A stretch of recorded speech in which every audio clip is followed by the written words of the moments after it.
¿Sabías que aquellas empresas que no hacen innovación están muertas y aún no lo sabes? ¿Sabes por qué esto ocurre? O si esto ocurre y lo sabes, ¿cómo podrías evitarlo?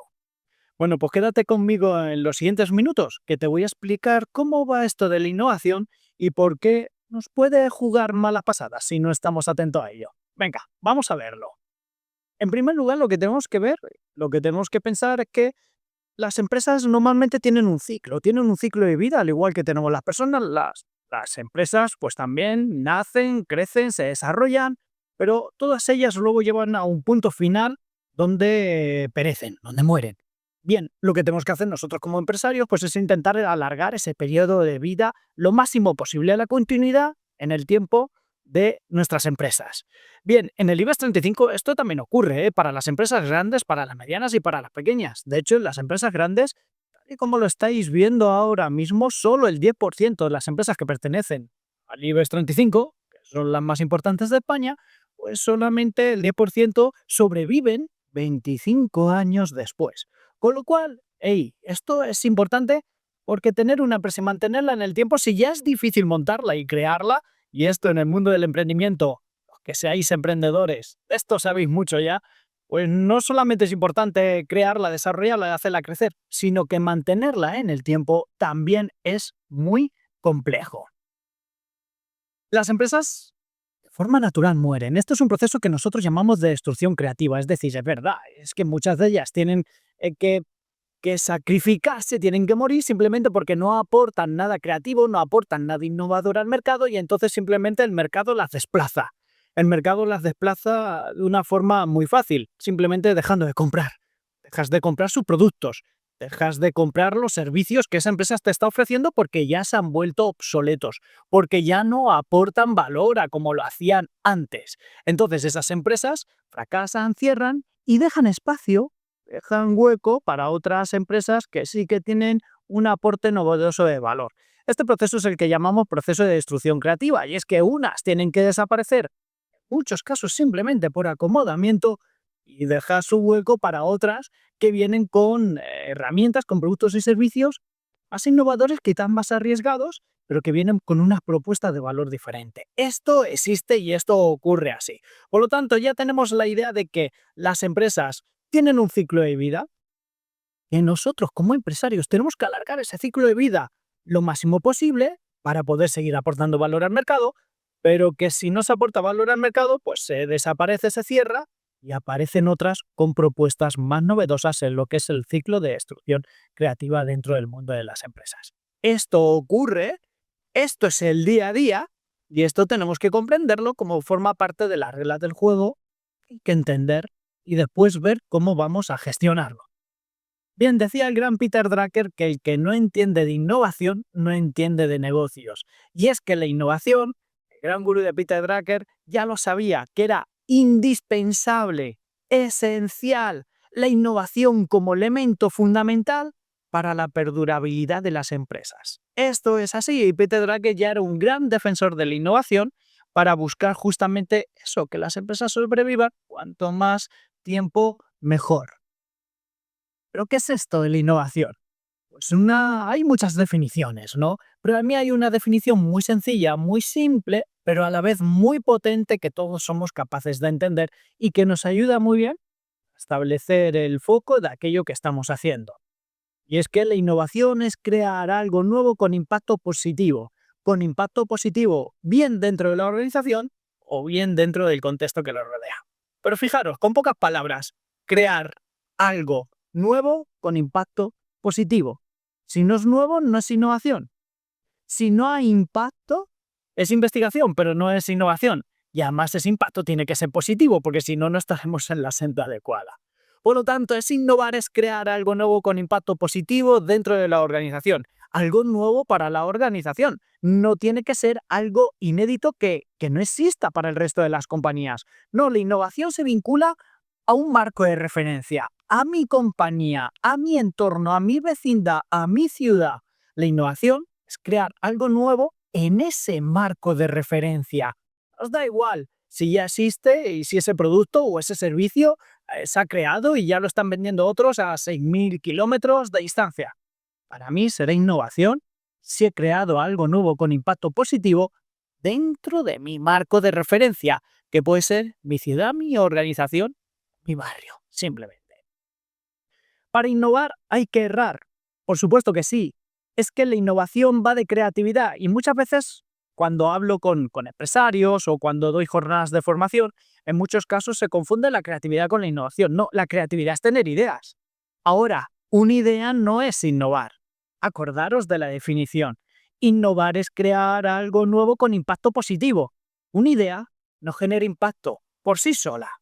No genera impacto. Por lo tanto, las ideas pues tienen el valor que tienen y la innovación tiene el valor que tiene. Ahora bien, la creatividad no es innovación, pero para que se produzca esa innovación tienen que aparecer muchas ideas creativas, algunas de las cuales funcionará y tendrá sentido y otras no tendrán sentido. Esas que no tienen sentido lo podemos decir, oye, nos hemos equivocado, hemos fracasado, hemos errado. Sí, mejor dicho, forma parte del aprendizaje de la innovación. Dentro del propio proceso de la innovación, el error es parte fundamental. No he conocido ningún emprendedor, ninguna idea innovadora que haya sido capaz de crear un producto sin haberse equivocado anteriormente en algún tipo de versiones o ideas anteriores a la que se está poniendo en marcha ahora. Por lo tanto, errar, equivocarse, forma parte esencial del proceso de innovación. Por lo tanto, errar o equivocarse no es un fracaso, sino que lo que tiene que ser es un aprendizaje de cómo no hacer las cosas. Cuando nos equivocamos, hemos aprendido a no hacerlas así para seguir funcionando. Pues esto es lo que muchas veces falla cuando voy a empresas a hacer esta consultoría de innovación, y es que la cultura que hay en esa organización es fundamental. Una cultura donde no sea una cultura del castigo, una cultura del fracaso o una cultura donde los errores se pagan caros. Esto es lo primero que hay que cambiar. Si no cambiamos esto, pues no habrá posibilidades de generar gran batallas de ideas, gran cantidad de ideas, para que algunas de ellas, bien ejecutadas, pues tengan sentido y produzcan esa innovación tan deseada. Entonces, cuidado con la cultura, donde necesitamos una cultura de resiliencia, una cultura donde el error no sea una parte negativa, sino que forme parte del destino. Bien, hay algunos que llegan tarde de la innovación. Hay algunos que llegan tarde a la innovación y esto sucede mucho, y esto sucede muy a menudo.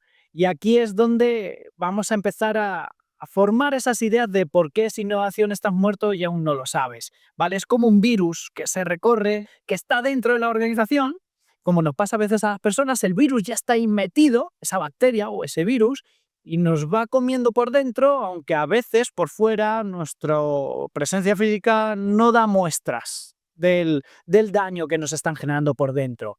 Bueno, pues eh, esta forma de emular ese virus o esa bacteria dentro de nosotros la podríamos realmente llevar a las empresas. Y es que muchas empresas no dan signos de agotamiento, pero sin embargo por dentro ya tienen un virus que se las está comiendo. Y si no hacemos nada, y esta es la parte difícil, si no hacemos nada, pues entonces definitivamente llevará a la quiebra, al cierre de la empresa. ¿Por qué esto ocurre?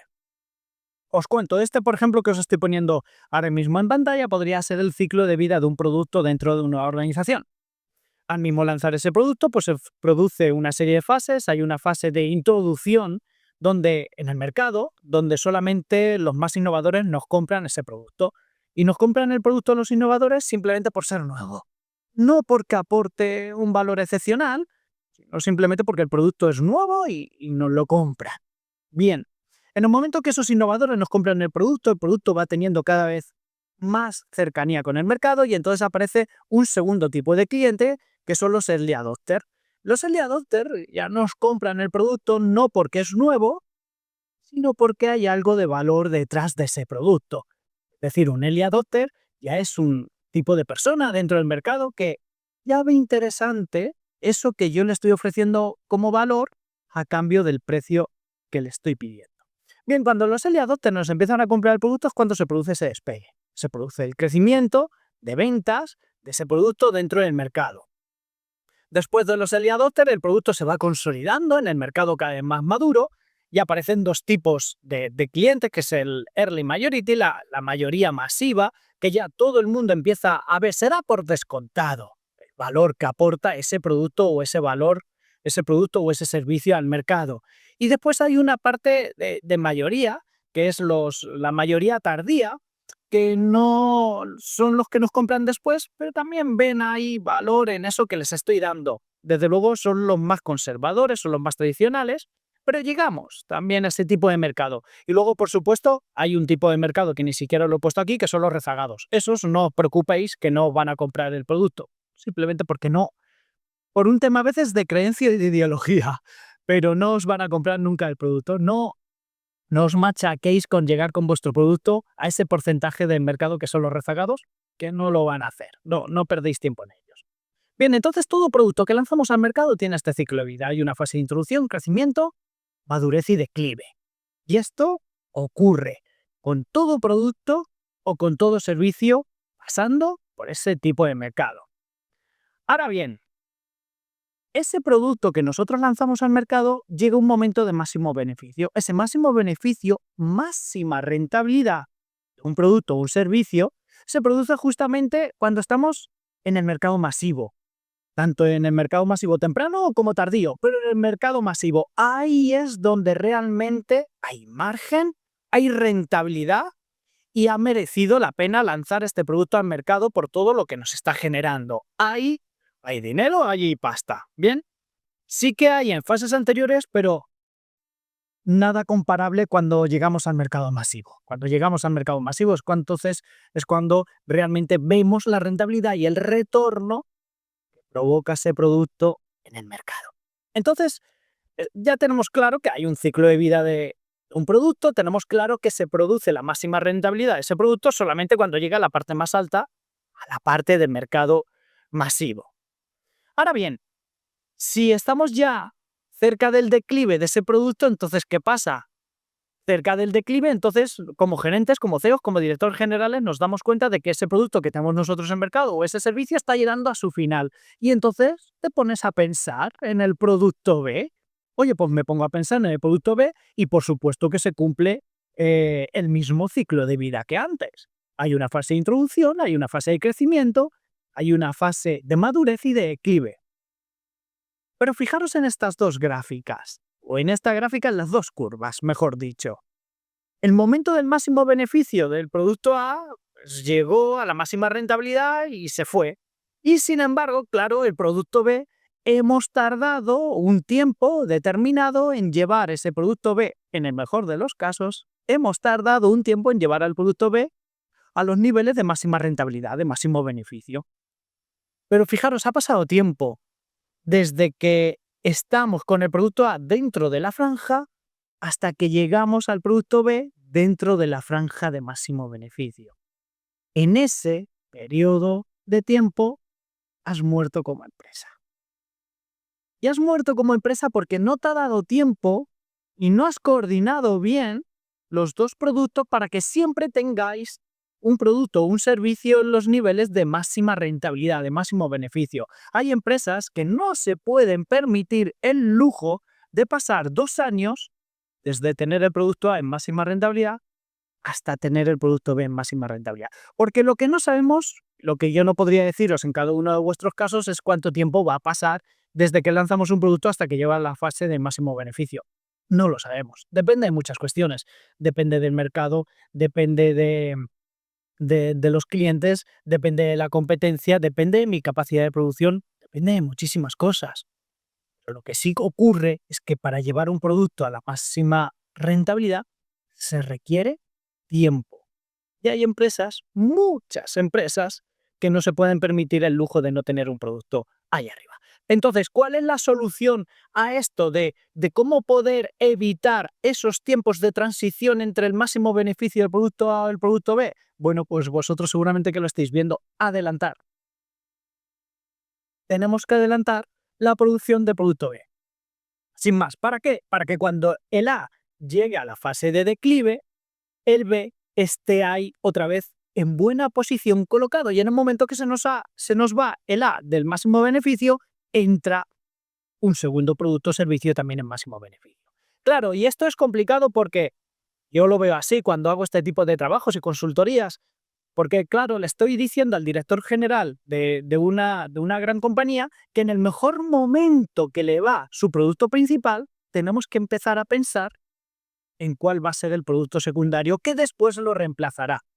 Pero claro, me dicen, pero si esto va bien, Pascual, si el producto lo estamos vendiendo muy bien, si esto tiene tirón, si aquí vamos para años, esto es algo que nos va a dar rentabilidad en los próximos 10, 12 años, digo, vale, y en los próximos 15, vamos a pensar ya, porque a lo mejor son productos de largo diseño y fabricación y luego a lo mejor de una aceptación del mercado también lenta. Tenemos que empezar a pensar en el mejor momento ya en el producto B. Y además es que es lógico, en el mejor momento del producto A es cuando ya empieza a generar algo de rentabilidad, algo de margen, donde parte de esa pequeña rentabilidad que está generando en su fase de crecimiento la podamos dedicar para invertir en algo nuevo que tenemos que generar.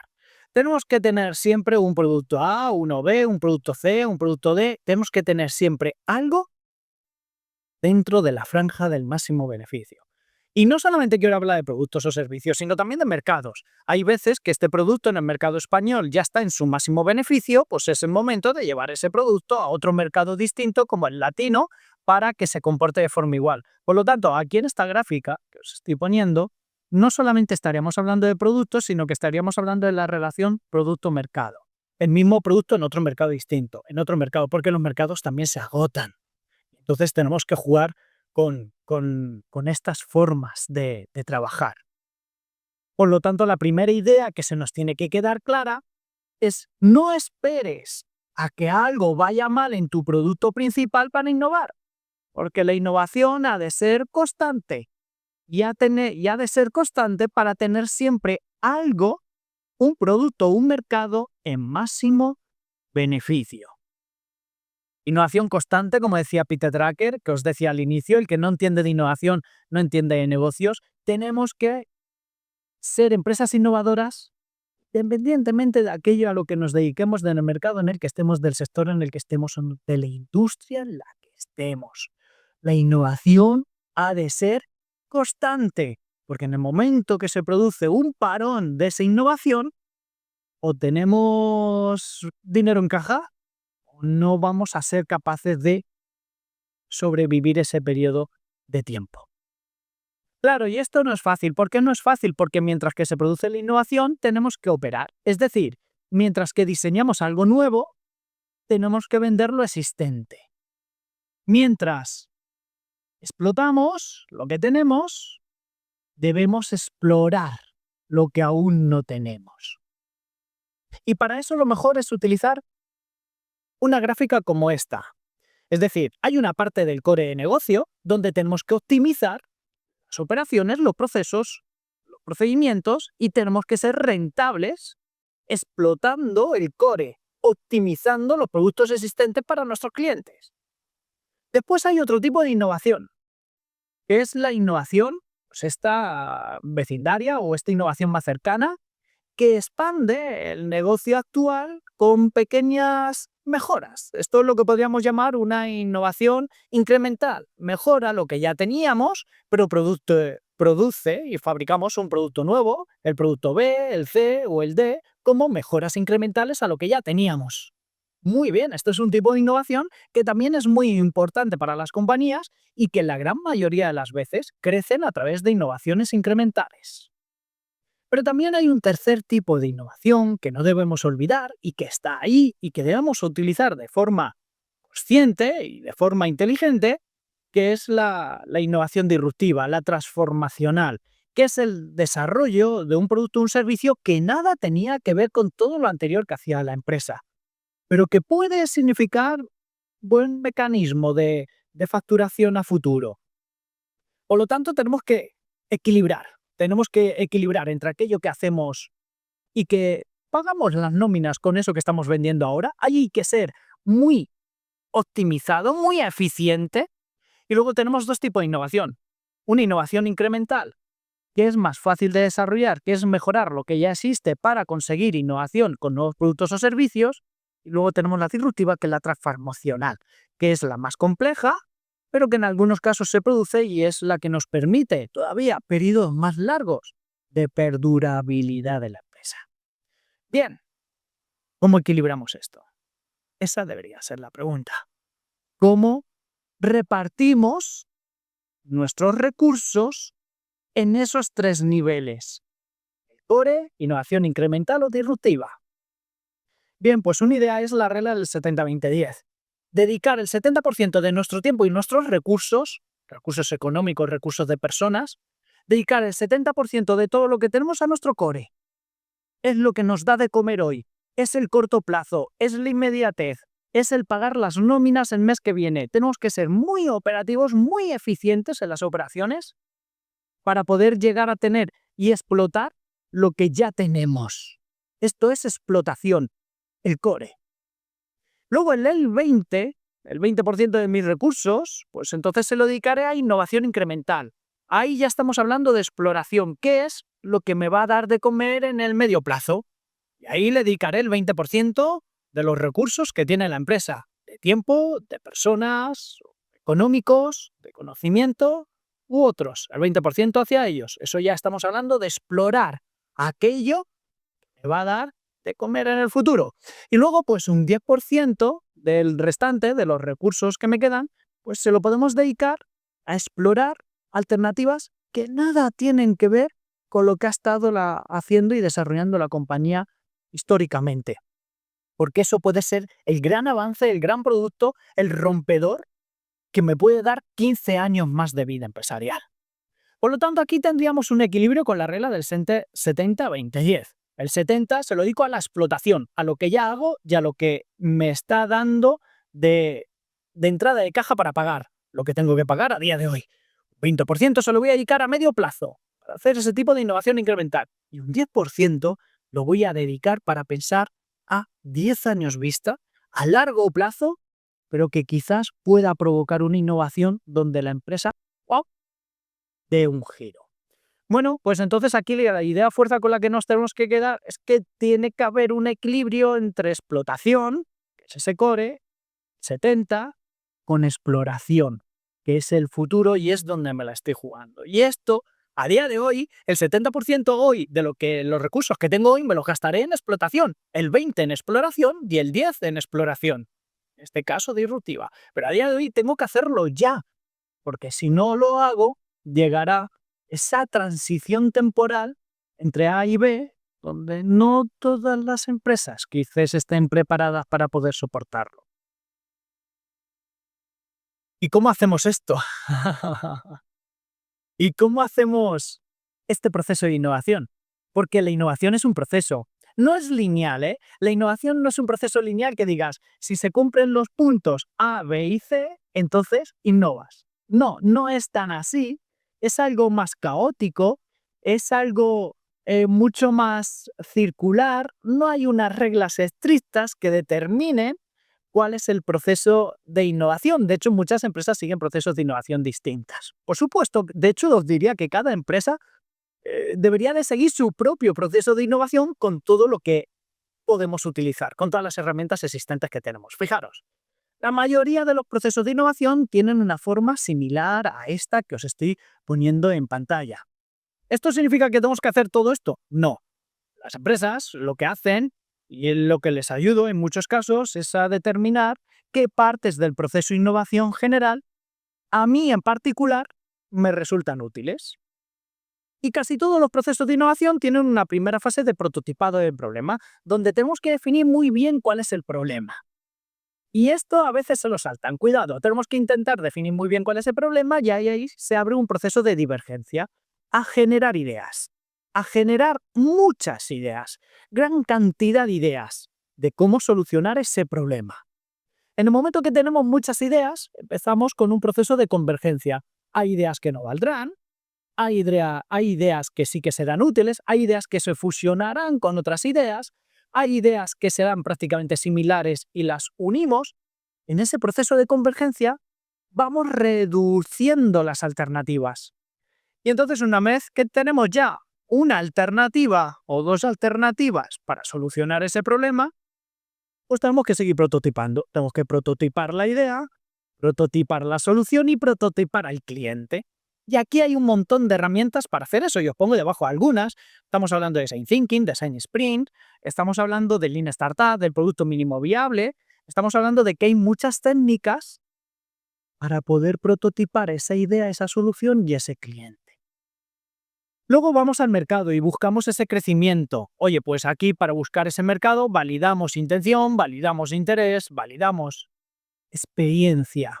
Y todo esto lo tenemos que validar con el cliente en los procesos anteriores también, pero aquí más si cabe para buscar ese crecimiento en esa innovación. Y luego generamos ya, pues finalmente, pues un producto. Validamos el producto, validamos el modelo de negocio y volvemos a validar la propuesta de valor. Casi todos los procesos de innovación, más o menos, de una forma similar o aproximada, siguen este conjunto de fases. Y ya depende de la particularidad de las empresas, qué es lo que hacen para prototipar el problema, divergencia-convergencia, solución mercado-producto. Y utilizan diferentes herramientas como las que estáis viendo ahí. Growth Hacking, Kanban, Scrum, No-Code, Low-Code, DevOps, Focus Group. Bueno, pues ahí, y no están todas las herramientas, por supuesto, hay muchísimas más. Bueno, es que dentro del Design Thinking vais a encontrar multitud de herramientas.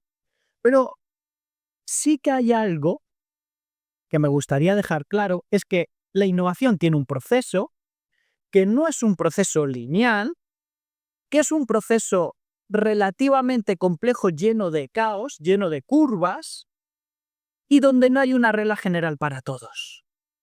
Donde hay, como en una caja de herramientas, muchas herramientas técnicas para poder llevar en ese proceso, pero que el propio proceso lo podré retocar a mi necesidad en particular. La idea con la que tenemos que quedarnos aquí es que el proceso de innovación no es lineal. No hay 3 puntos que si los hago ya he innovado. No, tenemos que probar cosas y hay que seguir ese proceso con aquellas técnicas que cada uno de vosotros vea oportuno. ¿Existen distintas herramientas para la innovación? Claro que sí, para dentro de ese proceso, como antes os comentaba algunas de ellas. Hay herramientas que tienen mayor impacto en negocio y hay herramientas que tienen mayor impacto en la cultura, pero todas ellas ayudan al propio proceso de innovación. Todo lo que tiene que ver con formación ayuda al proceso de innovación, genera cultura. Todo lo que tiene que ver con consultoría, con mentoring, con programas de transformación cultural, con incentivos tangibles de innovación, genera impacto en cultura. A veces no se traslada de una forma directamente al mercado, pero sí que genera impacto en cultura. Por ejemplo, un proyecto de startups, un proyecto de Open Innovation, también genera algo de impacto en cultura, dependiendo de cómo lo estemos desarrollando, pero por supuesto que la Open Innovation genera impacto en negocio. Estamos hablando de producto ABC. Bien. Entonces, hacer un propio departamento de I+D genera impacto en negocio. No es necesario. Hay muchas empresas que hacen gran cantidad de innovación sin tener un propio departamento de innovación. Hay procesos de innovación interna, hay procesos de innovación externa, hay empresas que tienen esos departamentos de innovación dedicado, hay empresas que utilizan las subvenciones a la innovación. Bueno, pues distintas formas de ver y entender la innovación. Y de nuevo, cada empresa, cada organización utiliza aquellas que después de un análisis DAFO, de debilidades y de amenazas y de oportunidades y de fortalezas, pues depende de ese análisis DAFO, pues unas empresas están más preparadas para llevar unas técnicas de innovación comparado con otras. Cada empresa tiene la suya. Por lo tanto, la idea fuerza con la que tenemos que quedar aquí es que tenemos que empezar a hacer algo ya. Esto, si dijéramos que hay algo que se os tiene que quedar claro, es que la innovación empieza hoy. ¿Cómo? Pues os he dado un proceso muy amplio, muy vasto, y dentro de ese proceso lo tenéis que adaptar a vuestras necesidades. Dentro de esas necesidades utilizaréis unas herramientas u otras, pero que no os pare el análisis. Tenemos que empezar a hacer algo ya. La innovación es algo tangible. La innovación es algo que tiene que tener un impacto positivo en las empresas, como os decía como os decía antes. Y esa innovación tiene que empezar desde ya. Todo lo demás que hagáis serán excusas. Pero vuestra empresa no puede permitirse periodos de transición donde no haya innovación. Esta tiene que ser constante, diaria. Bueno, pues espero que este vídeo os aporte, os arroje esa luz para buscar esa innovación dentro de vuestras empresas, que creo que con todo lo que os he dicho en estos 30 minutos antes, yo creo que ya ha quedado claro que es fundamental, vital. Si no innovas, estás muerto. Lo dejamos aquí. Ha sido un placer compartir este tiempo con vosotros. Abrazos, saludo.